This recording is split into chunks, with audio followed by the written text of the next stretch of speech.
Oh, hello there, wherever you're listening, however you're listening, joining us live from anywhere on the world on the Reality After Show Network, or joining us after the fact. If you weren't able to make it live, we welcome you all the same. My name is Gabe. This is Gabe's Big Move, episode number 2. And on the back of an electrifying finale for Survivor 48, we are doing a season in review tonight. So thank you so much to everybody for joining us. And please share the link. Let the people know that the show is here. Just because the Survivor off season has officially kicked off doesn't mean that your Survivor conversation, your Survivor stream of content has to end. You can get more of it right here on the Reality After Show Network, and specifically with me, Gabe Ortiz, here on Gabe's Big Move. Now, getting in to this season in review here, and there's actually, for a season that a lot of people said was very boring, for a season that a lot of people said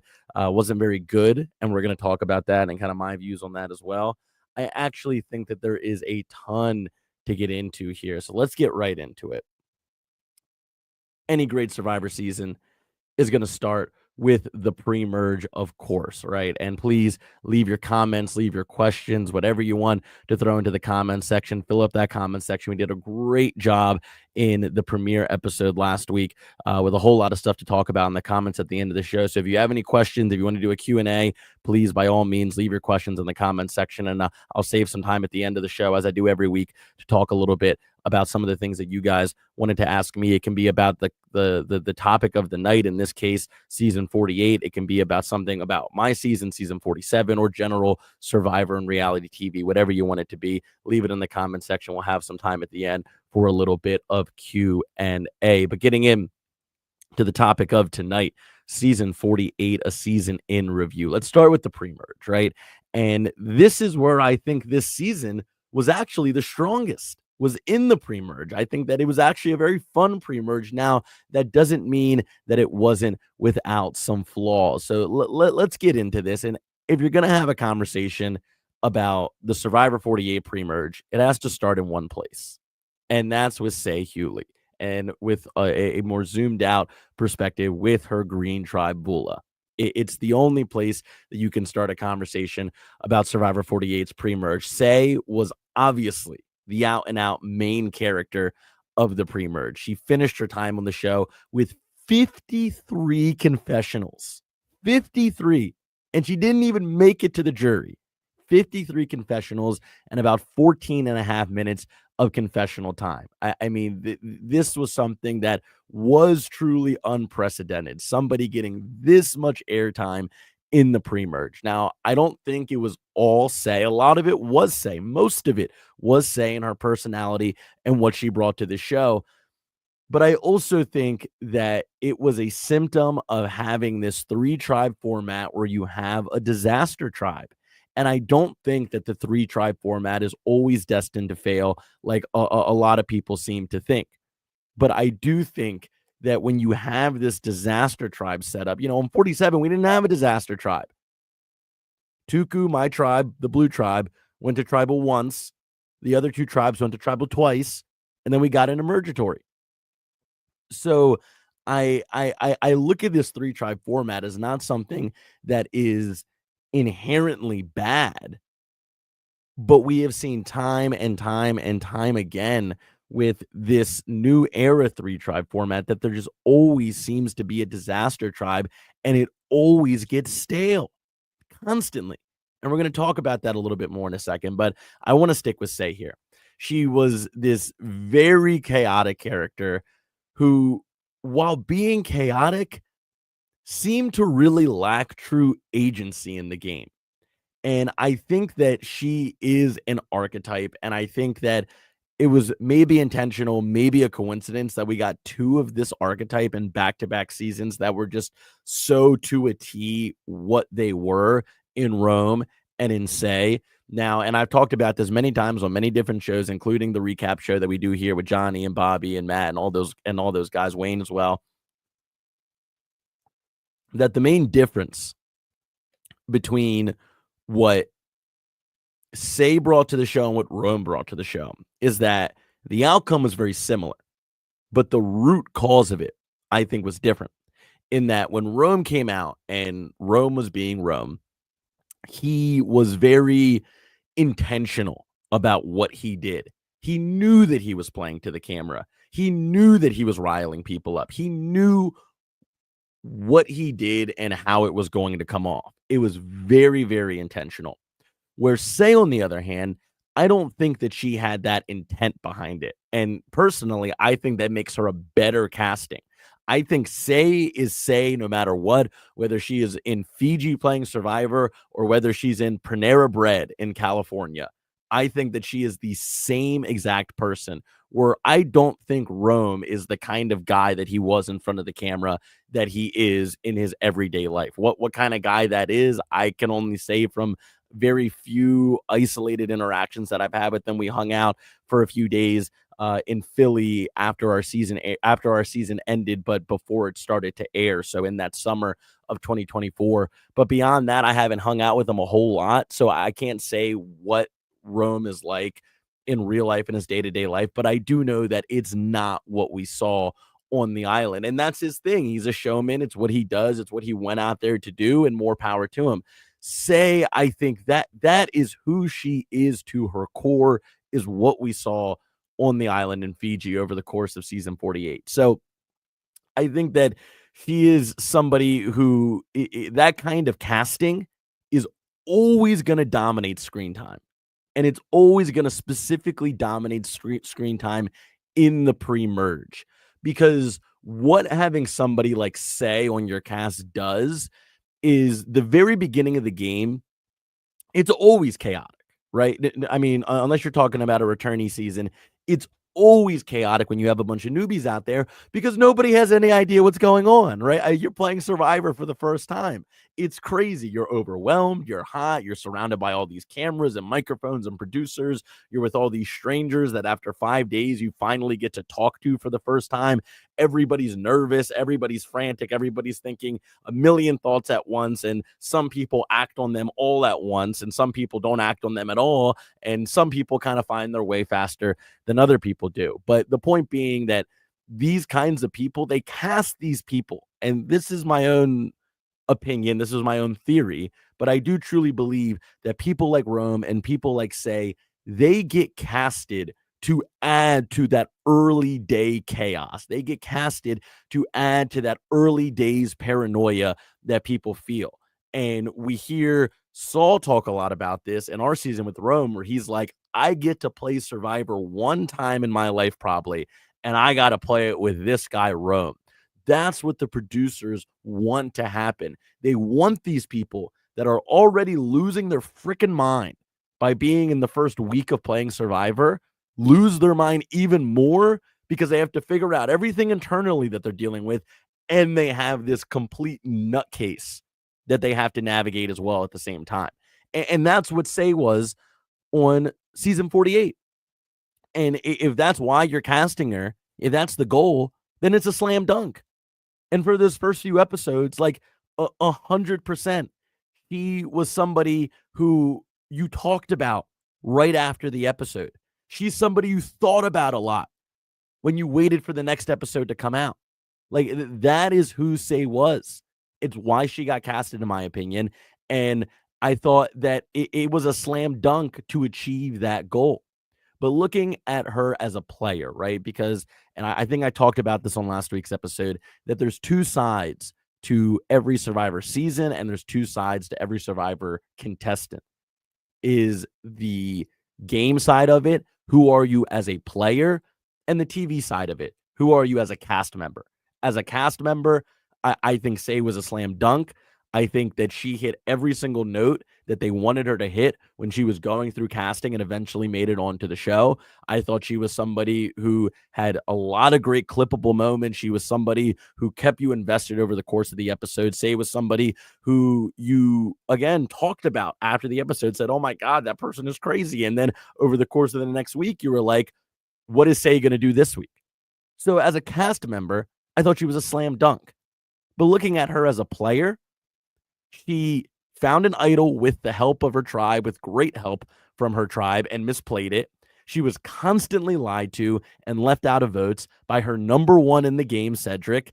and was constantly rubbing players the wrong way on multiple different tribes, right? I mean, obviously, Stephanie and Mary really did not get along with her on the original Vula.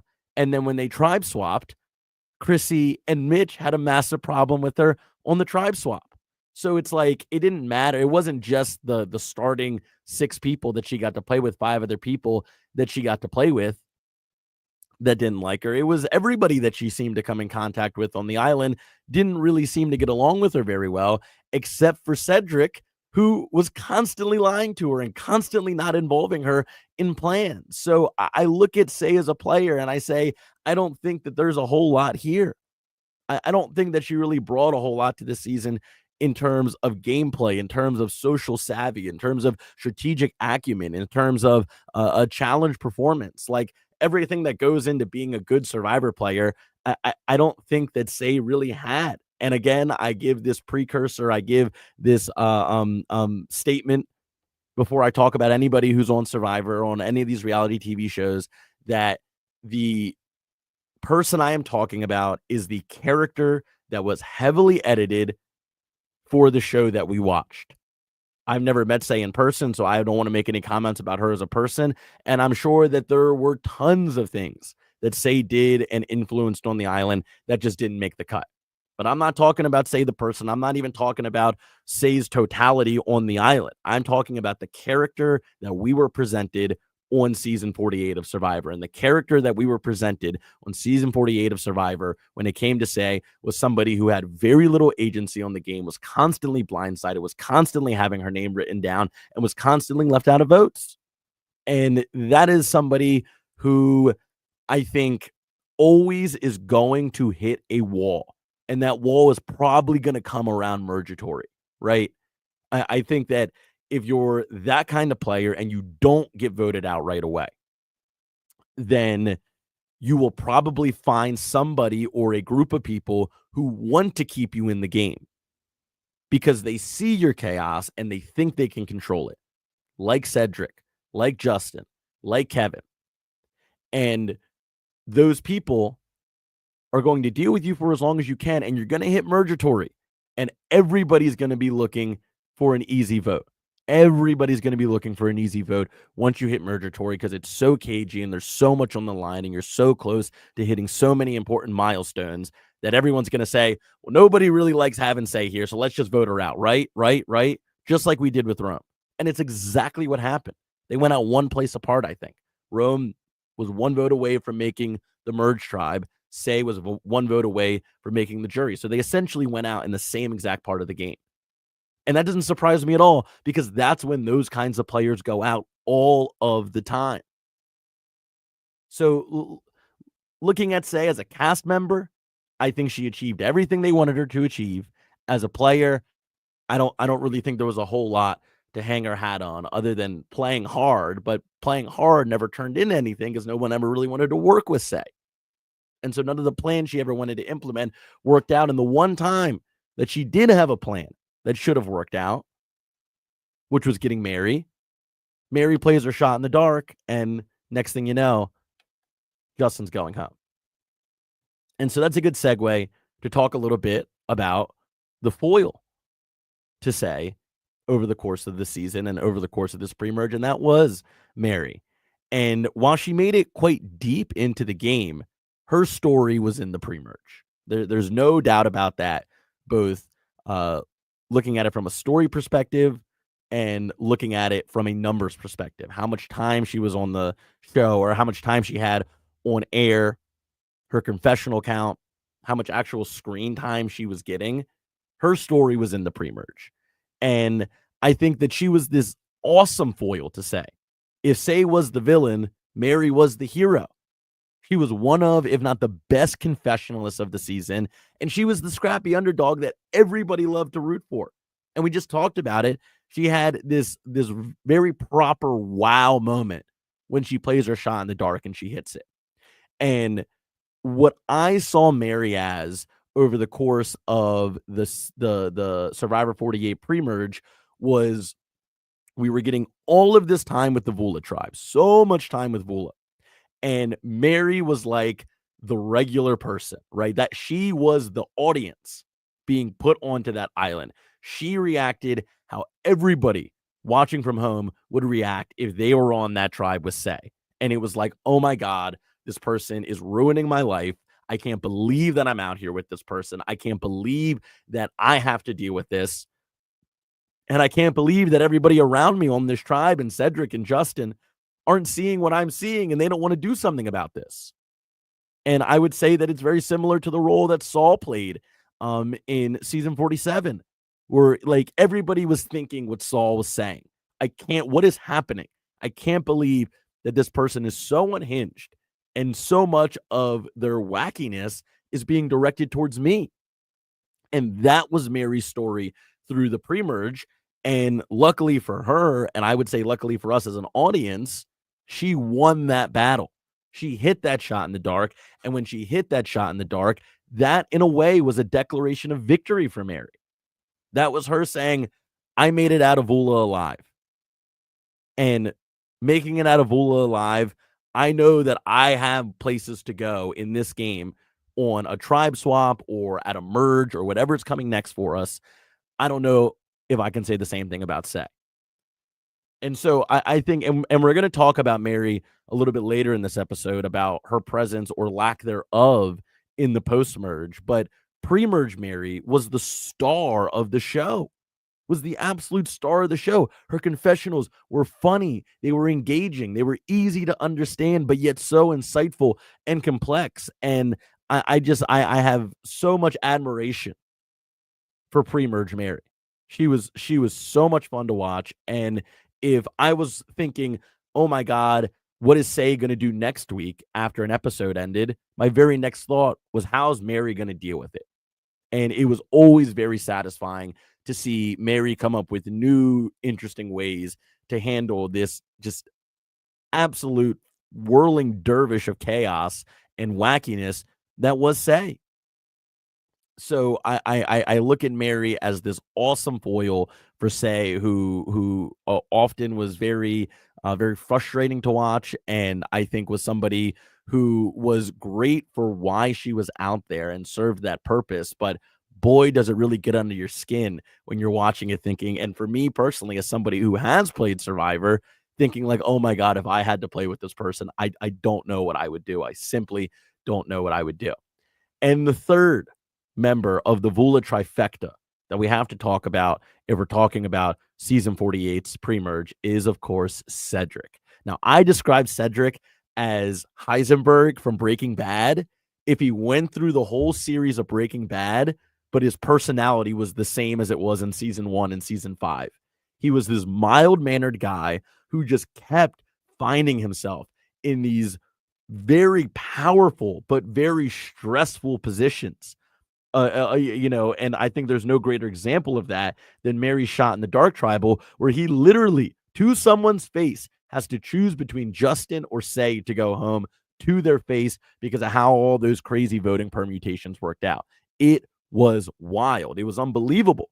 And it kept happening to Cedric. It kept happening over and over and over again, culminating in that Bianca vote where he was the only one who knew that Bianca didn't have a vote that night, and he had to decide what to do with that information. And the look on his face, poor Cedric, when Bianca said, I don't have a vote, he went, oh, really? Like he was like, oh my God, another thing that I have to deal with here that I don't really want to deal with. And I think that Cedric ultimately, to me, was somebody who wanted to do Survivor from the couch. And when I say that, let me be clear.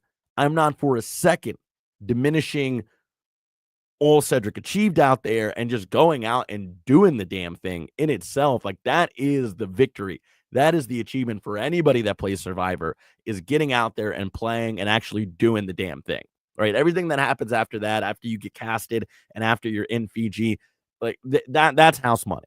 That's house money. You made it on Survivor. Great. Even if you're the first person voted out, you made it on Survivor and you crossed this threshold and hit this milestone that hundreds of thousands of people every single year wish they could do.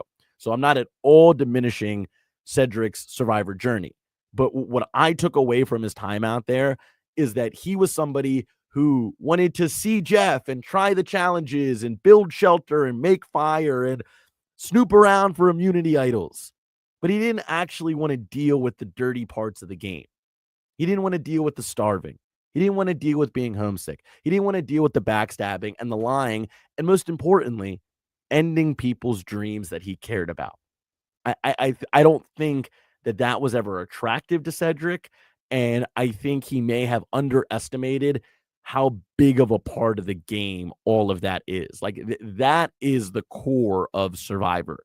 Is the starving, is being homesick, is being bug bitten, is lying to people you care about, backstabbing people you care about, ending the dreams that you share with people you care about.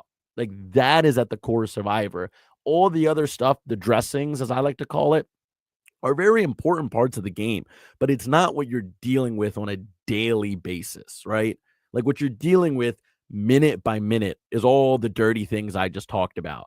The talking to Jeff and, oh, I'm doing the obstacle course and, oh, maybe I found an idol and, oh, we're in tribal council and I'm looking at the set and I'm answering Jeff's questions like that. That's the dressings of Survivor, right? That's all for the people at home to enjoy. That's the show that everybody on the couch gets to enjoy. Like what you're doing minute by minute, hour by hour, day by day, it's the dirty work. And it's a lot of it doesn't make the show. A lot of it you guys at home don't get to see when you're on day 8 of starving and all you want to do is just roll over into your own bed at home and eat a bag of chips and put on your favorite TV show. What you don't see is the lying to somebody's face in moments that aren't big enough or dramatic enough to make TV, but you feel kind of bad about when you're doing it. But you know you have to do it to make it further in the game. Just the little lies that stack up over time. And of course, the aftermath, and this often doesn't make the show, of ending somebody's dream. That, like, I mean, don't get me wrong, the Johnny Fairplays of the world and, to a certain extent, the me's of the world get a little bit of a rush out of that, get a kick out of that. But that's not for everyone, and I would go as far to say that's not for most people, and I don't think it was for Cedric. I think that stuff wore on him, and I think it made him upset, and I think it made him feel probably pretty bad and guilty as any regular person would, right? Johnny Fairplay is not a regular person. I don't think I'm a super regular person, and that's why we got cast on the show. But I think Cedric is somebody who, maybe, and I hate saying this because it sounds like diminishing and maybe a bit derogatory, and I do not mean it like that. But I think maybe he didn't fully understand what he was signing up for when he got out there and just how difficult it was going to be both on your body and on your soul. Like it's a very, very wearing thing to do going on Survivor. It wears you down. And he was somebody that, never wanted to be in those positions, it seemed like, and constantly found himself in those positions. And I thought it was both heartbreaking and hilarious at the same time to just watch it happen week after week of like, well, Cedric gets to decide who goes home again, and he's clearly not excited about it, right? And I think that some people didn't enjoy that storyline because they want to see everybody be Parvati and they want to see everybody be Boston Rob or Christian Hubicki or whoever who is like going into the game with this analysis and this savvy and this charisma. I kind of like to watch people just tear their hair out and be like, oh my God, like, how did I even end up here in the first place? And that was Cedric's story over the course of this game and specifically the pre-merge, which is where he played 95% of his game, right? So that to me is, of course, the story of the pre-merge is this Vula tribe, this disaster tribe, and the 3 big characters that found their way out of it in Say, Mary, and Cedric. And there were other things, and we're going to talk about it coming up in just a couple minutes here about, what went on the other tribes. But that is the core of the pre-merge over the course of season 48. And for the most part, I thought it was entertaining. Where I think it falls apart is when you start to get into episode like 4, episode 5, and you're watching and you're listening to the same people have the same kinds of conversations and the same kinds of conflicts. And I think you look at season 46 with the Yanu tribe, the purple tribe with Banu on it. And I think that, while they're obviously very different people and very different players, I think there's a lot of similarities between Banu and Say. And just stick with me here for a second. I think that when you look at somebody like Banu, it was the same thing every single week, right? How is this guy going to wear his heart on his sleeve even more this week? And while for the first 2 episodes, it was very engaging, it was very endearing, it was like, "Oh my god, this guy's kinda crazy, and I can't wait to see what he's gonna do next." Once you got to episode 4, once you got to episode 5 of Banu, it was like, "Okay, I'm kind of watching the same thing happen over and over and over and over again." He goes to the challenge, they lose the challenge, he thinks he's gonna go home, he cries, he begs for forgiveness. Q and Tiffany decide to include him in the plan. Banu survives another week, and they did that until they literally couldn't do it anymore. They didn't even vote for the Banu episode. They just told him like, "Hey, your time is here. We can't do this anymore. You got to go." And I felt very similar with Say, where it was like every week, episode 1, it was awesome to watch. Episode 2, it was great to watch. Episode 3, it was like, okay, I kinda like to see something else here. And then episode 4 and 5, it was like, "Oh, okay, I get it. I know what's gonna happen. Say's gonna say something abrasive. Mary's gonna feel like she's being bullied by Say, and by all accounts was being bullied by Say. And the men on this tribe that lack motivation to really take control of the tribe are going to do what Say says because she's the loudest voice and the biggest personality in the room." And it was that cycle for 4 straight episodes, and it got really stale towards the end, just like 46 got really stale towards the end of the pre-merge because it was just watching the same episode with a slightly different outcome at the end every single time until this person left.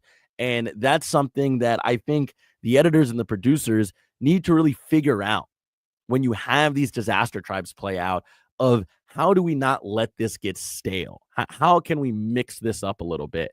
And I look at, season 48 and this Vula tribe, and I'm like, this has been the same thing over and over again. And it is stale now. And I know what's going to happen going into the episode. This tribe is going to lose. Say is going to bully Mary. And whatever Say wants to do is probably going to end up happening. But through this weird roundabout way of Cedric rallying the votes around Say to end up getting somebody out that isn't Say. And I know that sounds convoluted, but everyone kind of knows what I'm talking about looking at the comments here of this same cycle that we went through early on in this Vula tribe for season 48. And looking at some of the other tribes, right? And I want to get to the tribe swap here because this tribe swap did wonders for this season. Oh my God, did we need a tribe swap when it came? Like I need air and like I need water. It was a breath of fresh air that this overwhelming amount of Say content and Vula content that we were getting finally came to an end when this tribe swap came in. And don't get me wrong, they were, these characters that we're talking about were still a big deal.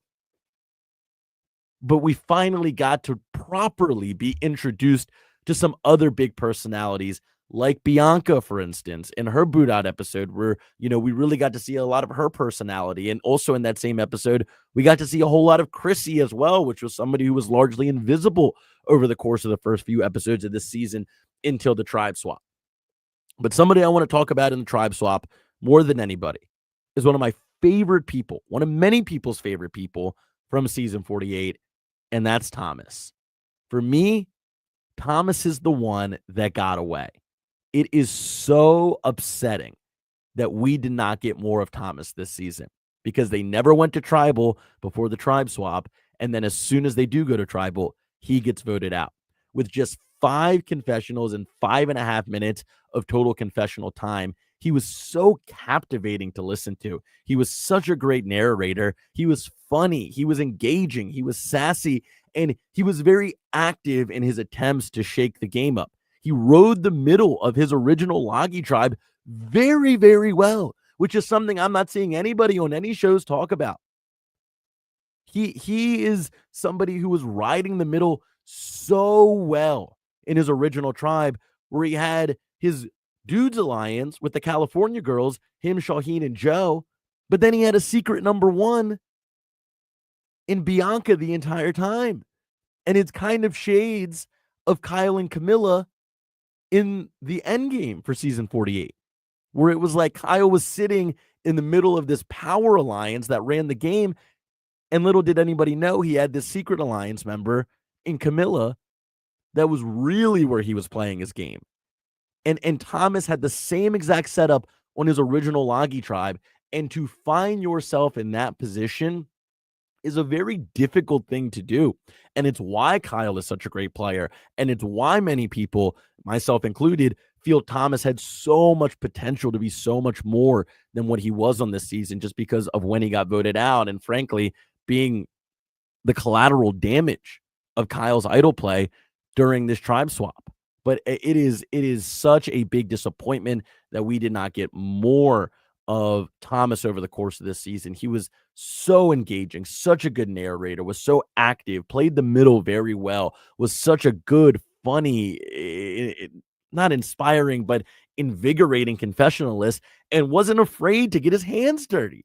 I mean, it was so much fun watching him play with the small amount of time that he did have out there, from trying to make Star's Beware advantage disappear, right?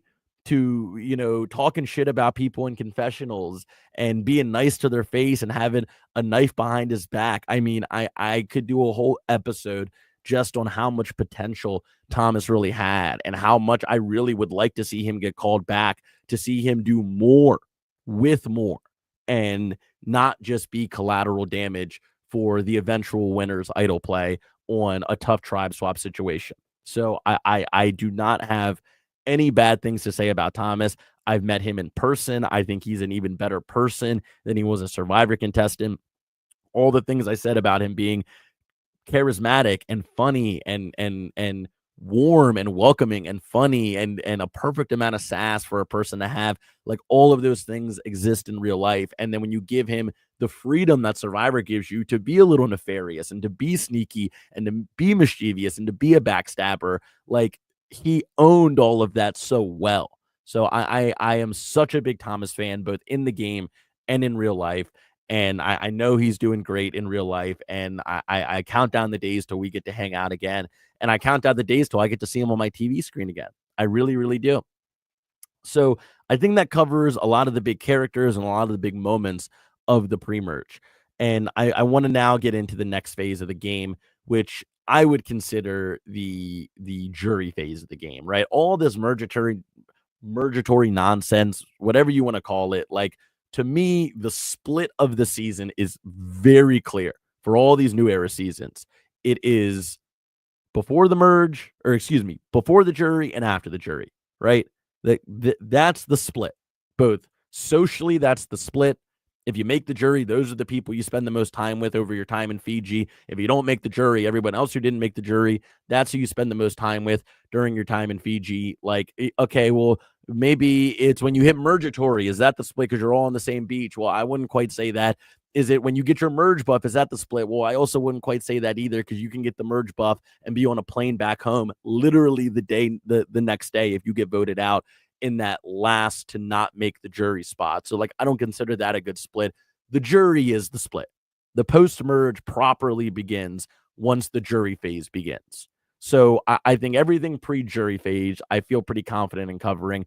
Obviously, there are some characters we didn't talk about, but it's because those characters didn't do a whole lot of talking. No offense to them. It's just how the edit shakes out. But, the charities of the game, we talked about Bianca, who I do think deserves some conversation, but there were plenty of people who just didn't get the screen time to warrant conversation or warrant coverage. And it's no fault of their own. Again, it's just how the edit shakes out. It's probably not fair to them, but it is what it is. Getting into the jury phase of this season, this is where this season falls off a cliff. It is where the season, like Wile E. Coyote, falls off a cliff. And I think there are a few reasons for that. Now, obviously, you lose characters like Thomas. You lose characters like Say, who, if nothing else, did give you things that people in the game reacted to, right? And like Say is the obvious example for that, that if Say gave nothing else to this season, she was something that people reacted to. And I think that once a lot of these big personalities in the pre-merge left, the season kind of lost something to react to, right? it was like everybody was kind of just hanging out, and either you were in this big majority alliance or you weren't, and you just sat where you were. And Mary was really the only person. We're going to talk more about Mary again, like I said, in a couple minutes here, but was the only person who kind of tried to cross the border between not being in that big alliance and being in that big alliance.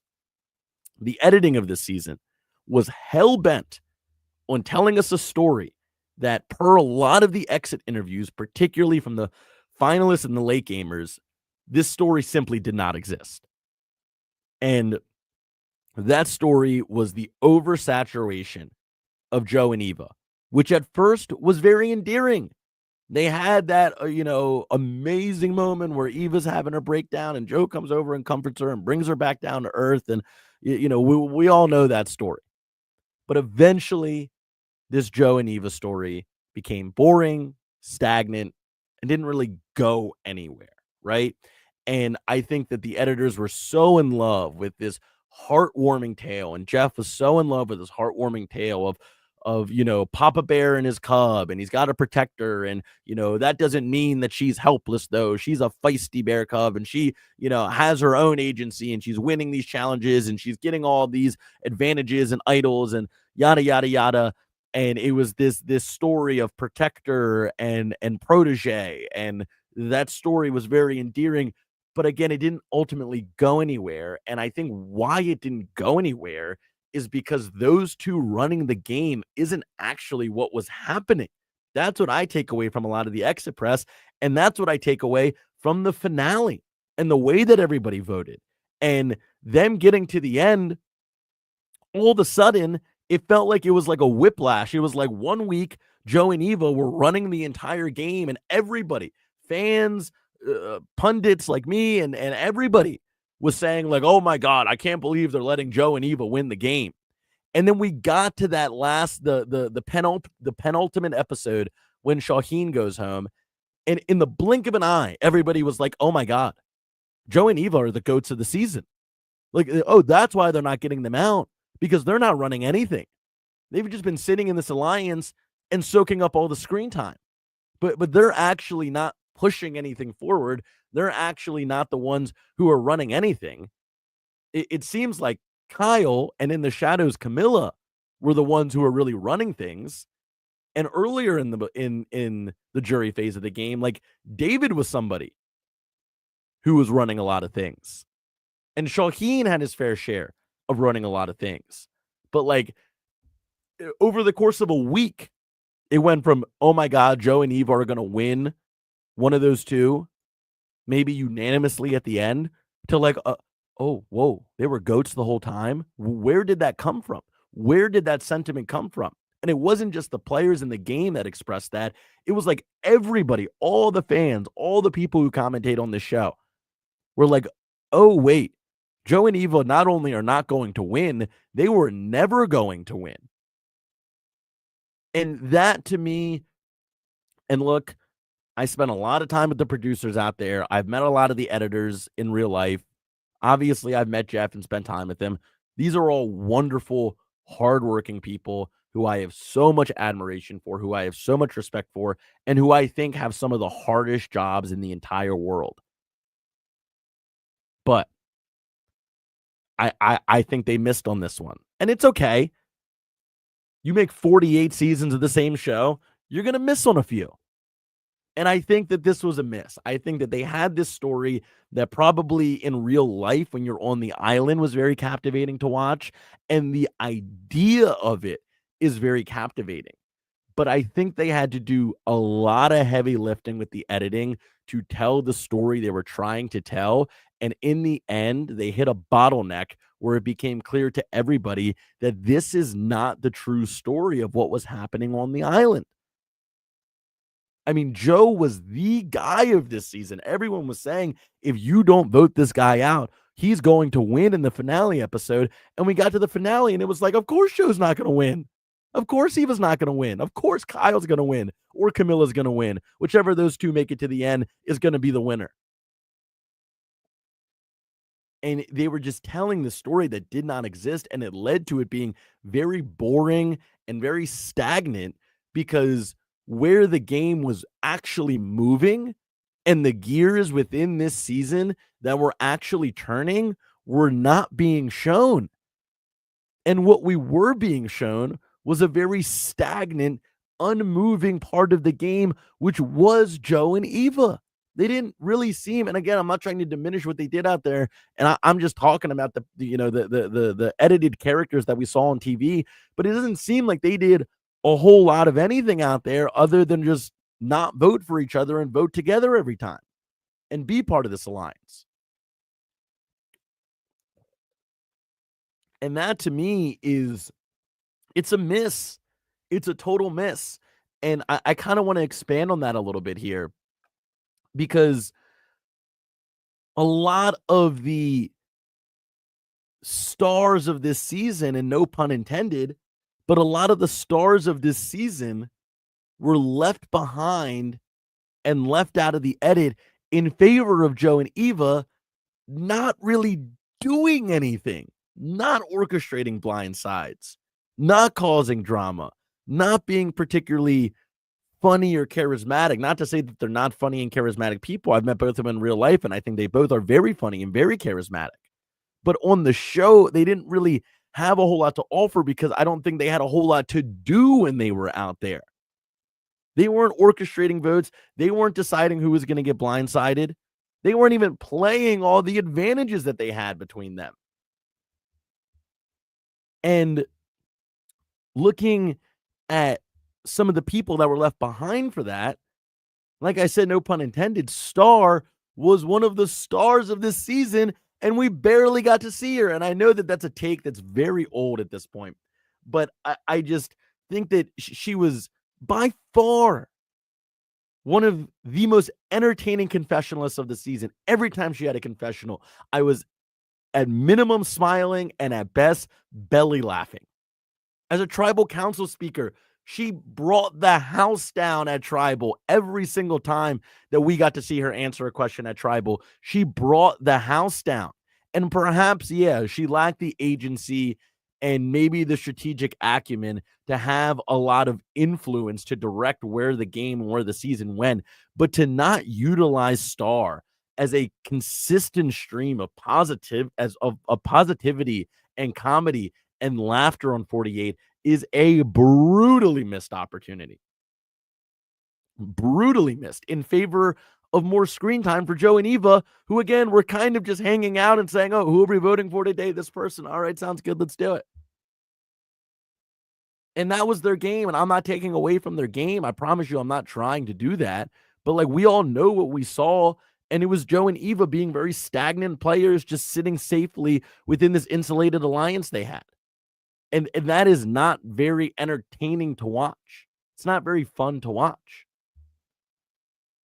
And I want to get back to one of our main characters that we talked about at the beginning of this episode. And everybody who's just joining us right now, welcome into episode 2 of Gabe's Big Move. We're going to save some time at the end to do a little Q&A. So if you have any questions, leave them in the comments section, whether they have to do with the topic of tonight being season 48, whether it has to do with my season 47, or just Survivor or reality TV in general. Leave your comments in the comments section. Like I said, I'll leave some time at the end. We can do some Q&A and knock some of those out. But speaking about people that were left behind in the edit in favor of Joe and Eva, I want to go back to one of the main characters we talked about at the beginning of the episode. And that's Mary. Mary's presence on the show, falling off a cliff once we hit the jury phase of the game, is a crime. It is a crime. Once the jury phase of the game began, Mary had 3 confessionals across 4 episodes. She went 2 episodes with 0 confessionals. That is a crime. This was your strongest confessionalist of the whole season in a different way than Star was. Star was positive. Star was funny. Star was engaging. And Mary was also very funny and also very engaging, but was also this very eloquent narrator of everything that was going on in the game, and was able to be, in my opinion, a good representative for what a lot of the audience was thinking as we're watching the show. And so many times when Mary had a confessional and gave her take on what was going on in the game, I was thinking, finally, somebody said it. Finally, that's what I've been thinking this whole time. And for her screen time to fall off a cliff as it did is such a crime. And you might say, well, Gabe, she didn't have a story to tell at that time. I don't buy that. To say the best confessionalist who is constantly on the bottom and socialized her way into the majority alliance while trying to make legitimate moves from within that alliance, unlike a lot of people were who also shared that alliance with her and operated with the biggest shield in the game at that time in David, to tell me that that person didn't have a story to tell across 4 weeks of the show airing until it was time for her to go and her screen time came back is simply unfathomable to me. There was so much story that I know Mary had to tell in those early jury phase days that didn't make the cut. And the Mary cut of season 48 is out there somewhere, and we all deserve to see it because I know it is dynamite. I know there were a lot of confessionals that didn't make the cut that would have been great, that would have added context to the game. And it would have been so interesting for me to see that phase of the game from Mary's perspective, because it was somebody who was forced to scramble and socialize and scheme her way out of the bottom, which she did.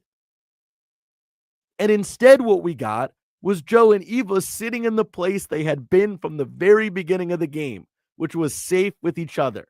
Joe and Eva knowing they're safe because they got each other and they got the people around them. That was where they were at day 1, and that's where they were at on day 20. And there is no evolution in that story. And that is my biggest issue with it, is we saw very little evolution in Joe and Eva's story. From day 1, yes, they had that beautiful moment that everybody talked about, that they re-aired on Saturday night primetime TV. So even the non-Survivor fans could see the beautiful moment between Joe and Eva, which it was a beautiful moment. But it wasn't like they didn't get along and then they had that moment and now they're bonded for life. From the very beginning of the game, Joe said, even if it means that I got to leave early, I got Eva. There was no evolution of the relationship over the course of the 26 days that they had out there, and that's just not entertaining TV. Where Mary, on the other hand, and Star as well, both had immense evolution of their time out there. Mary, constantly on the bottom, constantly having to scrap her way through the skin of her teeth, playing a shot in the dark, and ends up making it through into the jury phase of the game. Now she's at the jury phase of the game, and all of her original tribe is gone. So she's literally by herself on an island out here, and she socializes her way through Eva and through David to go into this majority alliance, and then is throwing out names herself. She was the new kid on the block in this majority alliance, and she threw her hand up and said, I want to get Camilla out, instead of just saying, whatever you guys want to do. And then when that plan blew up on her, she had it so David took the fall for it, and David got voted out for trying to get Camilla out. Everyone forgets that was Mary's idea to get Camilla out, and David co-signed it. And when things started to go sour on that plan, Mary took a back seat while David decided to take all the bullets for her. And I don't even think David realized that he was taking bullets for Mary or that it wasn't his plan. Like, that is evolution. That's a story arc right there. And to not see any of that in favor of Joe and Eva talking about these same exact things in episode 8, 9, and 10 that they were talking about in episode 1, 2, and 3, it's a crime. It's a crime of editing. And to have somebody like Star, who again was also very on the bottom in her original tribe and very luckily never had to go to tribal on her original tribe, and be this person that seemed very insecure in her place out there in the beginning of the game, to be the loudest voice and the loudest personality and so funny and so captivating and this ray of sunshine in a rather stagnant season. is a crime to tell me that that person didn't have a proper, full, complex, fulfilling story to tell. I don't buy that. I do not buy that for a second. And I think that it is a huge miss on the hands of the editors, Jeff, and the producers. And again, I'm not saying that their job is easy. I'm not saying I would have done a better job. And over the course of doing this for 25 odd years and damn near 50 seasons, you're going to have some misses. And that's okay. I don't want anyone to think that I'm vilifying the production team for the things I'm talking about. You're going to have some misses. You're going to take some you're going to take some swings. In this case, saying Joe and Eva are going to be the story we're going to tell. And some of those swings are going to be misses, and that's okay. But it doesn't mean that we can't call out misses when we see them. And this was a miss for all the reasons I laid out. And you can't tell me that Mary being a bigger character in the mid-merge and in the jury phase, and Star being a bigger character in the mid-merge and the jury phase would not have been better TV than what we got, and would not have made for a more captivating game to watch than what we got. I'm not buying it. I'm simply not.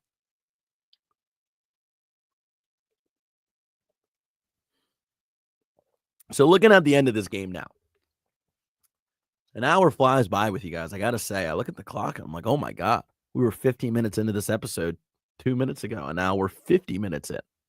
Again, leave your comments in the comment section. Leave your questions in the comment section as well. I always like to try to leave a little time to do some Q&A at the end of the episode to go in and be able to really interact with you guys more directly. So leave some comments in the comment section right now, so we can have some stuff to talk about there at the end. We already got a couple in there. Would love to see just a few more before we wrap up tonight. Getting into the end game here.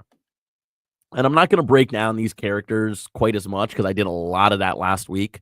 If you didn't watch last week's episode, I highly suggest you go check it out, because I pretty much go through all the 5 finalists: Mitch, Shaheen, Kyle, Camilla, Joe, Eva, 6 finalists. And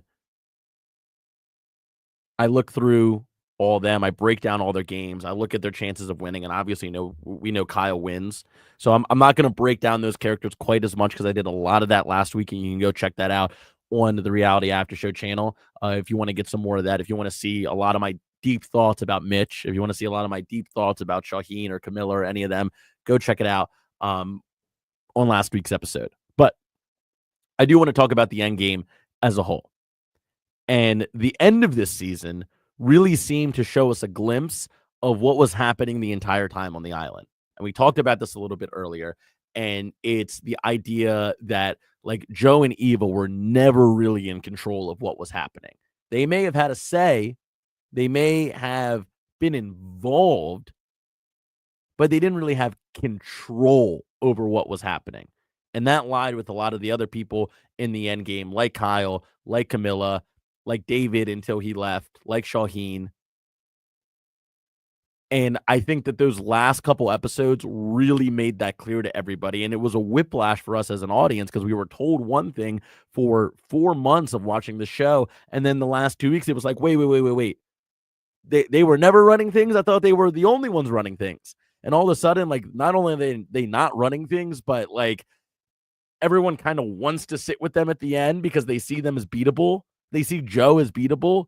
Joe kind of became a GOAT in the last 2 episodes after being the out-and-out front runner to win the entire game for 4 months. In the last 2 weeks, Joe became a GOAT. Like, how did that happen? And I think, again, that is a glimpse into what was really happening on the island and what was really happening in this game of Survivor, and just how different it was than the edit that we were given. I think that those two had strategic circles ran around them by Kyle and Camilla multiple times throughout the game. And I think that that was reflected in the final vote where Kyle wins, very deservingly so. I think Mary and Star throwing a vote to Eva was admittedly surprising to me. And Cedric was classic Cedric, unpredictable, reluctantly chaotic, voting for Joe. But Kyle winning is what always should have happened with this final 3. And I think it's fair to say I don't think anybody on God's green earth would argue that justice wasn't served by this jury with the final 3 that we got. Did Camilla have a really good shout to win if she was sitting at the end? Absolutely, she did. And boy, would I have loved to see a final 3 with Kyle and Camilla both sitting there, because that would have been a final tribal council for the ages. Probably still would have picked Kyle to win, but I think Camilla would have had a really good case to make, and I think it would have been fireworks at Final Tribal. But given the final 3 that we got, I think Kyle was very clearly the deserving winner. That seems to be the unanimous opinion among just about everybody in the fan base. And it was a very satisfying end to the season. For all the issues that I have had and that many fans and pundits alike have had with season 48 of Survivor, you cannot knock them for the ending. Kyle winning was very satisfying. I thought his story was very well edited. I thought that him getting the win in the end was so deserved. And I will say that Kyle himself describes himself as the best average guy you'll ever meet, right? He's a little good looking. He's a little smart. He's a little athletic. He's a little social. He's a little savvy. And for that to be your main character, and like, look, I know Kyle very well personally. He is so cool, so awesome. But it's like, if your main, like, there's a difference between having your main character be like a Boston Rob type, a Tyson, right? A Parvati, a Sandra, like these very big personalities that just leap off the screen to you, and it's like, oh my God, I'm awestruck by how much personality these people have. And then you have Kyle, who is like, yeah, I'm a great average guy. And I would describe Kyle like that too. And I love spending time with Kyle. And I think he's a great Survivor player. I think he played the middle as well as anybody has over the course of a season of Survivor. Like, he had a master class in playing the middle, and he had a master class of thinking on his feet, and he had a master class in having your back up against a wall and what to do when that happens. Like, he is a fantastic Survivor player. He is a fantastic Survivor winner. As a TV character, like, yeah, I don't think he's going to move your opinion too much one way or the other in terms of the quality of the season, because he's exactly what he said he was. One of the best average guys you'll ever meet. And so I think the season could have benefited from having some of those loud personalities make it deeper into the game. And I think when you have a season that has a loud personality get a winner's edit like Kyle did, it leaves more of an impact on us, the audience. And for 48 to have this rather bland Joe and Eva storyline be coupled with a average guy winner's edit in Kyle, it made for not the most entertaining season of Survivor, and that's okay, because there's a whole lot of seasons of Survivor out there, and there's a whole lot more to come. So, in review, season 48, I think, was another new era season that suffered from a disaster tribe and a 3-tribe dynamic. I think they had about 2 to 3 episodes very early on in the season that were just kind of stale and really slow to watch, because it was just, all right, what's Say going to do this week? Oh, she's going to be mean to somebody, or she's going to say something crazy in the confessional that's in the same ilk of what she's been saying for the first 4 weeks of this show. Like, okay, can we get to who gets voted out until next week? This game was played by folks who played it extremely safe, and the savvier folks around them realizing and having the rather genius foresight to know that sitting behind the people playing it safe in Joe and in Eva was their ticket to winning. Kyle saw that. Camilla saw that, and they rode that all the way to the end. Shaheen saw that, and they rode that all the way to the end. And ultimately, Kyle came out winning because of playing that strategy. And like that's just Survivor. You got to play the game that you're dealt. You don't get to come up with the people that you play with. You just got to adapt on the fly. And boy, was Kyle good at that. Boy, was Camilla good at that. And it showed in spades over the course of those last 2 or 3 episodes. Like many seasons, 48 will not be as good or as bad as people claim it is immediately after the finale. People will have very reactionary comments, myself included, about what we think about season 48.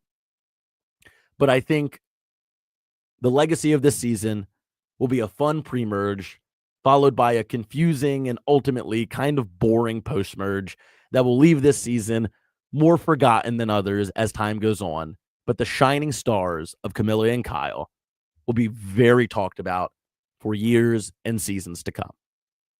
And that is my season 48 season in review. Thank you so much, everybody, for joining me for this the sophomore episode of Gabe's Big Move. I have so much fun doing this. It's so much more fun than I ever thought it could be. It took me a while to muster up the energy and the confidence to go and do my own Survivor show. And it's so fun. I couldn't be happier with it. There could be two people in the chat. There could be two people viewing this, and there's more than that, thankfully. I would still have just as good of a time. So thank you so much to everybody for tuning in. Let's get into some of these questions here. Let's start with the Dylan Barry Network. Is 48 a top 5 new era season? I'm curious what other people think about this. You know, feel free to answer these questions in the chat. But just looking at it, obviously 47 is going to be one, right? Let's just get that out of the way. Best new era season, whether I was on it or not. I like to think that I would say that it's a phenomenal season. But I digress. I am a huge 43 truther, and this might give me some hate. This might lose me some viewers, and that's okay. I think season 43 of Survivor is a good season of Survivor. I really, really like season 43. Would I put it in my 2 spot? Probably not. I think my 2 spot would probably go to 45. I'm just doing this off the cuff right now, but I would probably go 47, 45, 43,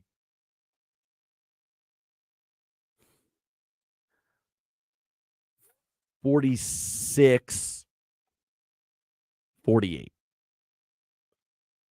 I think there are awesome people and players on season 41 and 42. I cannot get into those seasons. I simply cannot get into those seasons. And it's nothing against the people or anything like that that are on it. They're awesome people. I've met many of them in real life. I think they're great. I can't get into 41 and 42. I don't like them very much as a viewing experience.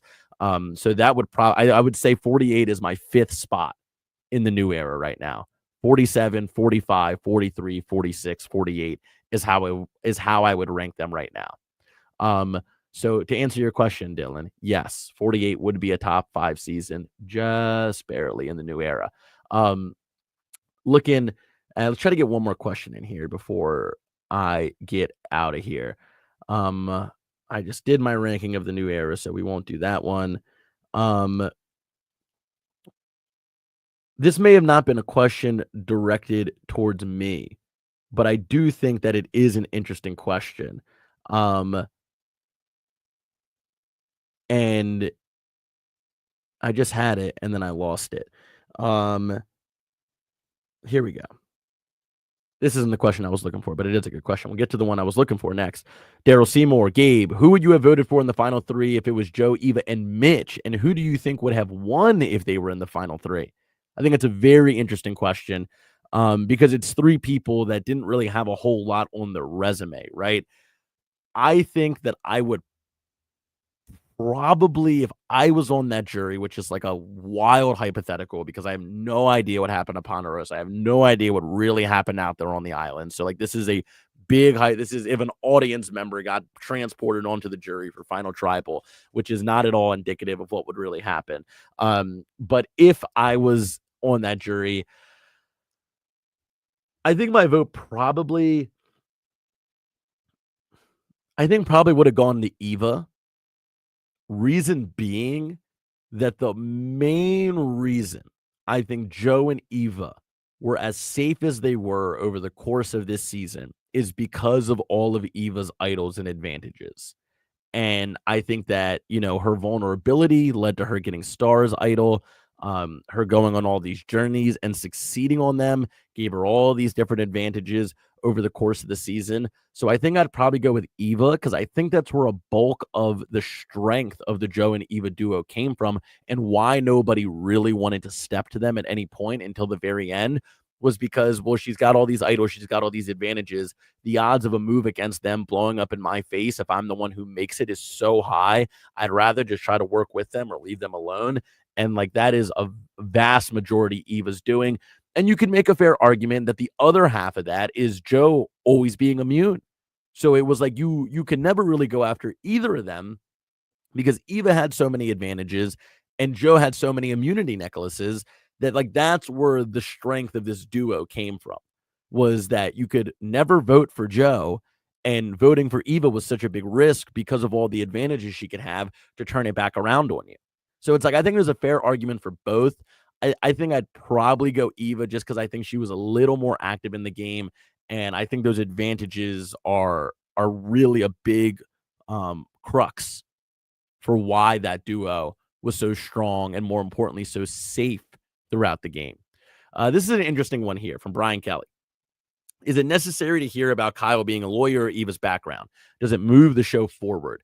So this is fun because for an audience member, I think I would say no, especially because we already know a lot about them as the audience that the other players don't know about them. But I can say as a player, one of the most fun things that would happen is when you would learn who people really are in real life, right? You get told these lies about them for weeks and weeks. And then once the game's over, or in their case, when you make it to the final three, like you info dump your real life on them. And it's so fun and it's so interesting. And you literally sit there just like, oh my God, I had no idea. So I don't think it's particularly fun for the show or for the audience, but as a former player, when Kyle and Eva and Joe got to have that moment of like, well, this is what I really do, it really took me back, and I had a whole lot of nostalgia of how I felt at Ponderosa when everybody came back and said what they really did and what their life really was like. It's so cool as a player to experience that. So I understand why, as an audience member, you probably didn't appreciate that very much. But as a player, as a former player, I get how exciting that is in the moment to hear it. It is really, really cool. From Hazel Soulful, will you give us your take of Survivor 50 cast once the accurate list comes out? Of course I will. It's supposed to come out on this Wednesday, right? 2 days, and today's pretty much over. So just a couple more days until we get that list. And yeah, I'll be talking about it. I got some other cool stuff that I want to talk about too for topics on the show. I'll tell you what, let's wrap it up right there. That's 4 questions. That's a good one to wrap it up on. Huge shout out, as always, to the folks who are active in the chat: Daryl Seymour, Dylan Berry Network, Brian Kelly, Hazel Soulful, who we just heard from, and everybody else who was in the comments tonight. Thank you so much, guys. I really, really appreciate it. Another episode in the books. I'm having so much fun doing this. Tell your friends about the show. Let them know I'm doing this. I know we did it on Monday tonight. I got a different podcast, not Survivor, well, little Survivor related. I'll have more information about it tomorrow. I'm doing a cool Baltimore podcast about my time on Survivor tomorrow night, but Tuesdays 7:15 is going to be the regular schedule for Gabe's Big Move. Tell your friends about it. Share the link. Let them know where it's going to be. Like this video. Subscribe to the channel so it helps me. It helps Johnny. It helps Bobby. It helps Wayne and Mitch and all the other people who are on this show. Matt, excuse me, not Mitch. Matt Bischoff, who are on this channel and doing cool stuff on here. So like, subscribe, share the link. We're having a great time here. Another episode in the books. I will talk to all of you next week on Tuesday, 7:15 p.m.